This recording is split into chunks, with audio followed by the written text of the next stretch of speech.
10 years later, after what historians now call the Shield-Thorn War, the former countries of Dravia and Alma had collapsed. Dravia's nomadic tribesmen left the capital city and the large port town of Leviathan Bay, leaving only those without a clan or foreigners. They left to restore their clan's numbers after so many fell in the war. The two large cities quickly became dens of crime and disorder. Old almond platoons still wandered the desert, now as mercenaries and bandits.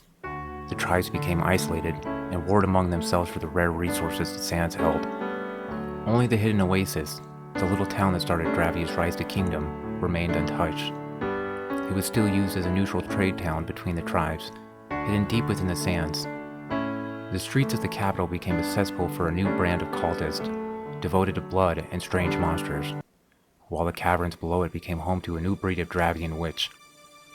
The 12 tribes of Dravia slowly regained their strength as they shifted seasonally across the sands and valleys. Alma, after having expanded so far, so fast, once again was sundered into smaller kingdoms. No clear line of succession and the massive death toll of soldiers and generals led to infighting, which led to a civil war and multiple rebellions. The kingdom slowly crumbled under its weight as portions of it were annexed. The winner of the civil war tried desperately to keep what was left of the kingdom afloat, as portions of the military abandoned their posts. The landers strolled through the newly erected tents of Isla Aurora, set up in their springtime spot. The clan had fended off an Isla Ha raid the day before, and she was on something of a patrol, looking for anything amiss. Isla Aurora had always been a small clan, but the war left their numbers few indeed. But they had always been a clan of magic as well. She spotted her soon-to-be husband, working hard, as usual, putting the finishing touches on the couple's newly made tent. His short hair and light complexion made him stand out among the men of Isla Aurora. After she had guided him off the battlefield, it had taken her a long time to get him to speak again, and even longer to teach him the language. The two had become close in that time, but had only become lovers a couple of years ago.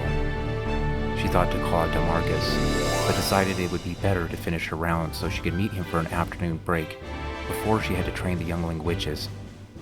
Caled and Leah had proved to be invaluable members of the clan. Caled had a unique combat training compared to most Dravians, and he was more than willing to teach. Leah had some magic potential, but she really shined in organization and leadership roles. She had become something of a camp foreman.